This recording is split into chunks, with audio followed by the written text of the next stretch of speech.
Guys, how are you? Welcome to LRR classes. मैं राशिद जी sir. Guys, ऐसा है कि आज मैं स्पोकन इंग्लिश की जो वीडियो अपलोड कर रहा हूँ, इससे आप देखेंगे कि आपकी इंग्लिश की स्पीकिंग स्किल काफ़ी बढ़ जाएगी। इसमें ये देखिए, आज मैंने एक रियल मंत्र दिया है आपको, क्योंकि इंग्लिश बोलने से पहले हमको ये जानना चाहिए कि हम किस टेंस का यूज़ कर रहे हैं और कोई भी सेंटेंस किस टेंस में आ रहा है, तभी हम इंग्लिश बोल सकते हैं। तो पहली बात, हम लोग प्रेजेंट टेंस का यूज़ करना सीखें। तो प्रेजेंट टेंस में सबसे बड़ी चीज़ ये होती है कि सेंटेंस के शुरू में है, हूँ, हो लगा रहता है। ये देखिए, जैसे मैं राम हूँ, मैं श्याम हूँ, मेरे पास किताब है। ये प्रेजेंट टेंस की पहचान है। लास्ट में ये पूरा सेंटेंस है, एक वाक्य है, इसमें अंत में है, हूँ, हो लगा रहेगा। अब ये देखिए कि प्रेजेंट टेंस चार तरह का होता है। एक इंडेफिनिट, कंटिन्यूअस, फिर परफेक्ट, प्रेजेंट परफेक्ट और प्रेजेंट परफेक्ट कंटिन्यूअस टेंस। ये चार हैं, लेकिन सबसे पहले ये है कि हम प्रेजेंट टेंस में बात करना सीख लें। इंडेफिनिट की पहचान होती है ता, ती, ते, लास्ट में लगा रहता है। जैसे मैं पढ़ता हूँ, ता हूँ लगा हुआ है, पढ़ रहा हूँ, ये कंटिन्यूअस होने का इंडिकेशन देता है। चुका हूँ, चुका हूँ, चुके हैं, लिया है, दिया है, ये परफेक्ट टेंस होने का प्रूफ देता है। यानी कि चुका है माने कंप्लीट कर चुका है। परफेक्ट काम जो है, यानी हर चीज़ एक टाइम देखते हैं, दूसरा काम देखते हैं। इससे हम पता करते हैं कि ये कौन सा टेंस हो सकता है। परफेक्ट कंटिन्यूअस रहेगा तो इसमें टाइम लगा रहता है कि हम 2 बजे से काम कर रहे हैं, 1972 से काम कर रहे हैं, तो यानी टाइम के साथ काम होता है। ये हमने इसको बताया। ये चार हमने आपको बताए। इसकी हेल्पिंग वर्ब, बिना हेल्पिंग वर्ब के हम लोग इंग्लिश नहीं बोल सकते। तो बात आती है कि ये प्रेजेंट इंडेफिनिट टेंस की हेल्पिंग वर्ब क्या होती है। डू या डज है, देख लीजिए। प्रेजेंट कंटिन्यूअस की इज एम आर होती है। प्रेजेंट परफेक्ट के हैज़ हैव होती है।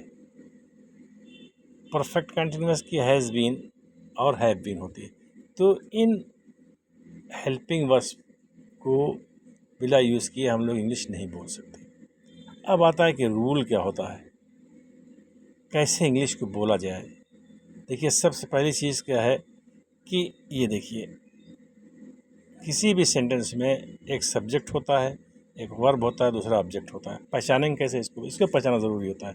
जैसे मैंने एक एग्जांपल दिया कि वो किताब पढ़ता है, वो किताब पढ़ता है, तो सबसे पहले इसमें सब्जेक्ट निकालिए कि सब्जेक्ट क्या हो सकता है। सब्जेक्ट हम पता करते हैं उसमें क्वेश्चन करके कि कौन किताब पढ़ता है, तो पता चला वो, तो इसका मतलब ही क्या है, सब्जेक्ट है। ठीक, पढ़ना, हंसना, गाना, रोना, ये सब क्या है, जिससे किसी उस वर्ड से जिससे किसी काम का होना पता चले, वो वर्ब होती है, याद रखिएगा। और जिस पर काम किया जाए, ठीक है ना, वो ऑब्जेक्ट कहलाता है। तो पढ़ने का काम किस पे हो रहा है, बुक पर, तो बुक ऑब्जेक्ट हो गई। और पढ़ना वर्ड अपने आप में काम बताता है, तो वो वर्ब हो गया। और जो काम करने वाला है उसको हम क्या कहते हैं, सब्जेक्ट कहते हैं। तो इस तरह से गाइस हम लोग सब्जेक्ट, वर्ब और ऑब्जेक्ट का पता लगाते हैं।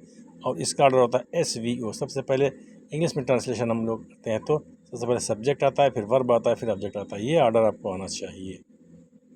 अगर ये नहीं आता है तो आप इंग्लिश कभी भी नहीं सीख सकते हैं। इनकम्प्लीट और इनकरेक्ट इंग्लिश आप बोलेंगे। दूसरा हमने देखो हेल्पिंग वर्ब का यूज़ करके दिया कि मैं किताब पढ़ रहा हूँ। अब ये एक टेंस है, ये भी प्रेजेंट इंडेफिनिट टेंस है, ठीक है। हमने आगे प्रेजेंट टेंस के बारे में आपको बताया है। मैं किताब पढ़ रहा हूँ, तो देखो ये है, ये सब्जेक्ट हो गया आई, फिर ये एम हेल्पिंग वर्ब हो गया, फिर रीड हो गया वर्ब, फिर ING हो गया और ये बुक। दूसरी चीज़, वर्ब के तीनों फॉर्म्स हमको आने चाहिए।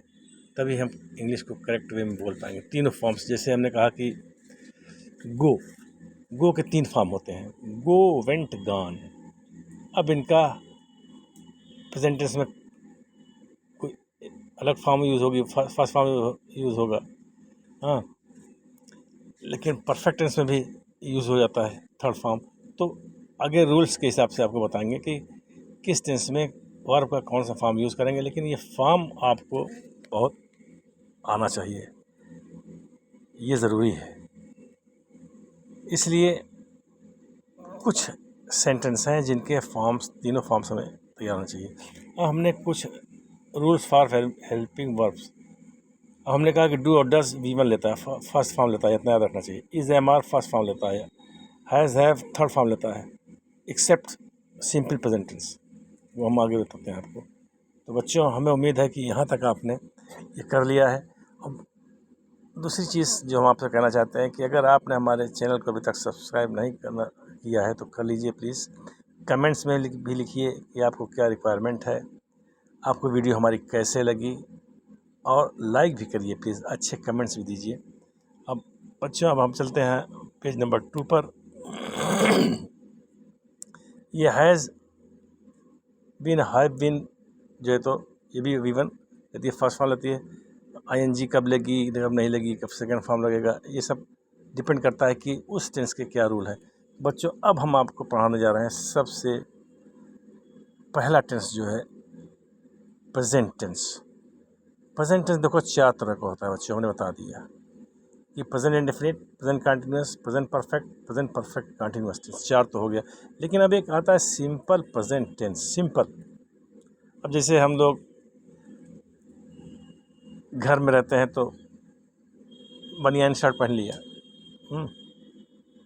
तो सिंपल घर में रहते हैं। लेकिन जब कहीं बाहर गए तो पैंट भी पहन लिया, कोट भी पहन लिया, टाई भी लगा लिया, हाँ, तो वो एक अलग टाइप का टेंस बन जाता है, एक अलग लुक बन जाता है। तो इसे अब प्रेजेंट इंडेफिनिट है, तातीते लगा लिया तो प्रेजेंट इंडेफिनिट बन गया। अब रहा है, रही है, लग गया तो प्रेजेंट कंटिन्यूअस टेंस हो गया। चुका चुकी लग गया तो प्रेजेंट परफेक्ट टेंस बन गया। ठीक, तो इस तरह से वो अलग हो जाते हैं। जब उसमें कोई स्पेशल चीज़ लग जाती है, तातीते लग गया, रहा रही लग गया, चुका चुकी लग गया, तो एक अलग टाइप का टेंस बन गया। और अगर प्रेजेंट है, हूँ, हो लगा है तो इसका मतलब प्रेजेंट ही है। ठीक, ये सबसे बड़ी पहचान है कि प्रेजेंट टेंस में है, हूँ, हो मिलेगा ही मिलेगा आपको, ये पहचाना सीख लीजिए। अब आता है आपको थोड़ा कैसे, हमने आपको सब्जेक्ट, वर्ब, ऑब्जेक्ट पहचाना सिखा दिया। अब ऐसे आप ट्राई करिएगा, और मैं उम्मीद करता हूँ कि आज से आपकी स्पीकिंग स्किल काफ़ी बढ़ जाएगी। इसको ज़रूर ट्राई करिएगा, और हमें थैंक यू ज़रूर बोलिएगा वीडियो में कमेंट्स करके। जैसे अब प्रेजेंट टेंस आता है, सिंपल प्रेजेंट टेंस, जैसे बताया, इसमें सिंपल कुछ भी नहीं होगा, ना ता होगा, ना रहा होगा, ना चुका होगा, ऐसा कुछ भी नहीं आएगा लास्ट में, सेंटेंस लास्ट में। देखो जैसे मैंने कहा कि मैं राम हूँ, देख लो बिल्कुल हूँ लगा हुआ है, मैं राम हूँ, मेरे पास किताब है, हाँ, उनके पास किताब है, ठीक है ना, इस तरह के सेंटेंस आएंगे। अब यहाँ पर आपको ये सोचना है कि हम क्या यूज़ करना है, इज़ एम आर यूज़ करना है कि हैज़ हैव यूज़ करना है। तो जैसे मैंने कहा कि मैं राम हूँ, तो अब यहाँ पर आई एम राम आपने कर लिया, ठीक, वो बहुत अच्छा है, ही इज़ वेरी गुड कर लिया आपने। अब बात आती है कि जैसे मेरे पास किताब है, ये पोजीशन, अधिकार, अगर कोई भी सेंटेंस में कोई भी चीज़ किसी पर अधिकार प्रकट कर रही हो, दिखा रही हो, तो वहाँ पर हैज़ या हैव का प्रयोग यूज़ करेंगे हम लोग। ठीक, तो इसमें हमने क्या कर दिया, आई हैव ए बुक। अगर सिंपल होता, अगर एक वचन होता, सब्जेक्ट सिंगुलर नंबर सब्जेक्ट होता, तो हम लगाते ही हैज़ ए बुक, उसके पास एक किताब है, तो हो जाता ही हैज़ ए बुक। अब उनके पास किताब है, प्लूरल सब्जेक्ट हो गया, तो दे हैव ए बुक। अब हमने सिखाया कि टाइप्स ऑफ सब्जेक्ट्स को भी पहचानना आना चाहिए कि सिंगुलर सब्जेक्ट्स कब होगा और प्लूरल सब्जेक्ट कब होता है। जैसे ही है, शी है, इट है, ये क्या है, ये सिंगुलर नंबर सब्जेक्ट है, एक वचन करता है। ये आई यू वी दे, ये बहुवचन करता है, जहाँ पे बहुत से लोग पाए जाए, दो से ज़्यादा यानी, ठीक है, तो ये जानना ज़रूरी है। इसी के सहारे आप इंग्लिश जो है तो सीख सकते हैं अच्छी तरह से। अब चेंज इन रूल देखिए आप, जैसे हमने इसका दिया था प्रेजेंट टेंस का, अब देखिए यहाँ पर रूल चेंज होगा। वो किताब पढ़ता है, देखो है के आगे ता लग गया, अब ये अलग टाइप का प्रेजेंट टेंस हो गया, प्रेजेंट इंडिफिनिट बन गया। अब इसके बारे में हम आपको आगे पढ़ाएंगे नेक्स्ट वीडियो में। तो उसका हमने बताया कि ही रीड्स ए बुक, अब एक रूल बन गया। अब ये रूल कैसे होगा, ठीक है, हमने बताया ना कि ये अब प्रेजेंट टेंस में इंडिफिनिट टेंस हो गया, इसलिए अब इसको कहेंगे प्रेजेंट इंडिफिनिट टेंस। ता लगा है तो इसका मतलब है इंडिफिनिट है लगा तो इसका मतलब प्रेजेंट है, तो ये टेंस बन गया प्रेजेंट इंडिफिनिट। ये अलग टाइप का एक टेंस बन गया प्रेजेंट टेंस में। तो वो चारों टेंस के बारे में हम आपको अगली वीडियो में बताएंगे। उम्मीद करता हूँ कि हमारी वीडियो आपको पसंद आएगी। Wishing you best of luck. हमारे चैनल को सब्सक्राइब ज़रूर करिएगा, लाइक भी ज़रूर करिएगा। Thank you very much. Wishing you best of luck.